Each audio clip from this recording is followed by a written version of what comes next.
The search for a new school superintendent continues. An update from the Barnstable Police Department, and find out what we have in store for tomorrow on this episode of Barnstable Today. It's Tuesday, June 16th, 2015. I'm Sarah Mannel.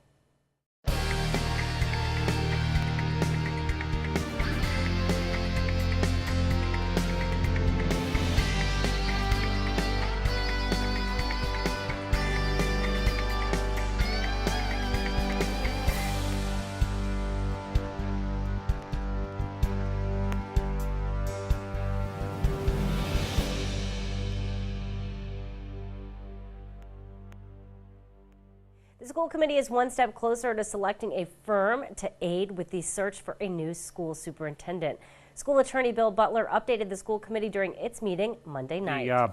At the school committee's direction, the town procurement office issued a request for quotations for superintendent search consulting services. We received two proposals. One is a proposal from NESDEC, which conducted the 2005-2006 search that resulted in Dr. Grenier becoming superintendent. Their quote was $17,956. We received a second quote, a joint quote, from the Massachusetts Association of School Committees and the Cape Cod Collaborative. Their quote was $12,500. The description of the services are substantially the same with both proposals. The chair and Bill Cole, the town's human resources director, and I had telephone conferences with both organizations last week, and we had an opportunity to clarify the proposals, and I think we have a pretty good understanding of them now. School committee chair Margot Weber says after asking both firms a series of questions, one came out on top. As Bill said, they were basically offering the same services. We had some specific questions about, because included in the proposals were lists of their associated personnel. We wanted a clarification of from both teams who would be conducting the search.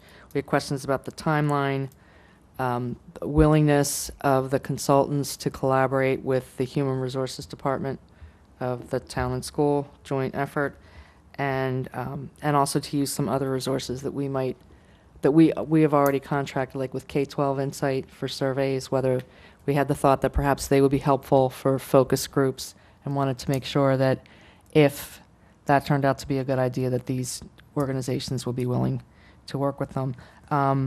So as a result of those conversations, I was prepared to move forward with a recommendation that we accept the bid of MASC and the Center for Executive Search from the Collaborative, which would be run, the lead consultants would be Glenn Kutcher from MASC and Jim Hardy from MASC, with Peter Canoni and Joe Gilbert from the Collaborative, who Peter and Joe did the search that got us Mary, and they did a fine job. So, and also the consideration that their bid was substantially lower. The school committee will select a search firm with a vote at its meeting next month. Well, it's been a busy week for the Barnstable Police Department. Barnstable This Morning host Sarah Colvin gets an update from Police Chief Paul McDonald. So, Chief, I wanted to start off by talking about a couple of incidents over the weekend. What do we have going on in terms of investigations? The first major incident that occurred earlier in the week, last week, the arrest of Melanie Powers. She's well known throughout the community, and she was arrested and charged with 5 counts of larceny of a controlled substance from an authorized person. It's kind of an interesting case. It goes back several weeks. We started the case when the Genuine family called us. They were renting a house from Melanie Powers over in Barnstable Village. Melanie Powers had free reign to come and go in the house because they were doing some work to the house as the Jennings were staying there. So her coming and going from the house was approved by the Genuine family. The Genuine family have 5 children. All 5 of the children suffer from an inherited generic disorder. And they're on all kinds of maintenance medication, oxycodone, Dilaudid, morphine, and Valium. And during the course of their stay at the house, they kept noticing that some of the medication was missing, and some of the children actually suspected Melanie Powers of stealing their medication.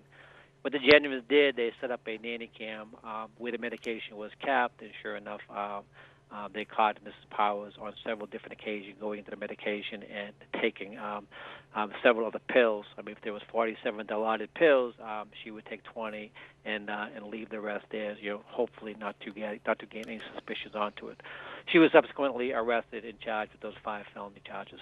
Indeed, and again, Chief, such an interesting case because here we have, it really, to me, says about the pervasiveness of the substance abuse epidemic in our region, that it's touching all aspects, even someone that has been relatively influential in our community. That's a great point. I mean, this person has no criminal record whatsoever. She has been extremely influential in our community, but apparently she did have some type of injury.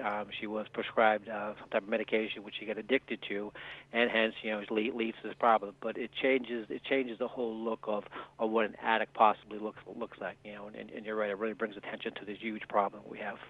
Indeed. Chief, I'm curious about the nanny cam. I know that obviously there's so much technology now, and it's really easy to be able to place a hidden camera in your home. Yes. In terms of how the police department works with that, I mean, I would assume that you have to go out and collect your own evidence along with the evidence provided from a private hidden camera. Correct. We have our own surveillance equipment, but these individuals took upon themselves. A lot of time when we have surveillance equipment, we need warrants to put that equipment up and to use that equipment and to use any evidence gained from that, but we were not involved in this whatsoever. They did not come to us until after they had gained the evidence. They suspected it, but they did not call us. We were not involved in it. They did this all on their own, and because they did it all on their own, it's all going to be admissible as evidence. Interesting. Let's move on, Chief, and talk a little bit about a couple of incidents over the weekend. I understand there was an armed robbery. Tell me what happened in that incident. There was an armed robbery last Sunday at the Tedeschi's in Centerville. It happened about 10:06 at nighttime. An individual walked into Tedeschi's at the time. The clerk was out back in the rear of the building, rear of the store. She did not know the suspect had entered. When she came back out, he followed her around, was directly behind her with a knife. He was covered in dark clothing, had a hood pulled up around his eyes. We could not get a positive ID from him. They went to the cash register, and he demanded all the money from the cash register. He then left the area. Tedeschi has excellent video surveillance of the incident, so we do have it all on tape, and we do have some other substantial evidence that we are going to be used, and we do expect to make an arrest. Sure. So, Chief, if folks might have any information or some tips for you, what's the best way for them to get in touch and share that information? Please call Barnstable PD at 778-3800. And then a pretty interesting accident, Chief, on Sunday afternoon. Several areas in Centerville and Hyannis knocked without power. Kind of some spectacular pictures. Amazing that people weren't seriously injured in this crash. Yeah, there was nobody injured. Actually, one person was able to drive away. The other one was brought to hospital with non-life-threatening injuries. Has since been discharged from the hospital. But it looked a whole lot worse than it really was. However, it did cause major problems up and down Finney's Lane and a relatively large part of Centerville, including the PD. We lost our power. 2 vehicles, one made contact, flipped over, took out a pole. Then the pole just happened to have a generator on top of it, and it knocked everything out for a couple of square miles. So we had our backup power, and the emergency backup power generator kicked in, so we were all set. We'll be sure to tune in to our hour-long news program, Barnstable This Morning, weekdays at 7 a.m. On tomorrow's show, we will have our weekly Business Barnstable segment. We'll talk with Finance Director Mark Milne. Plus, we'll have all the news and information you need. For Barnstable Today, I'm Sarah Mannel.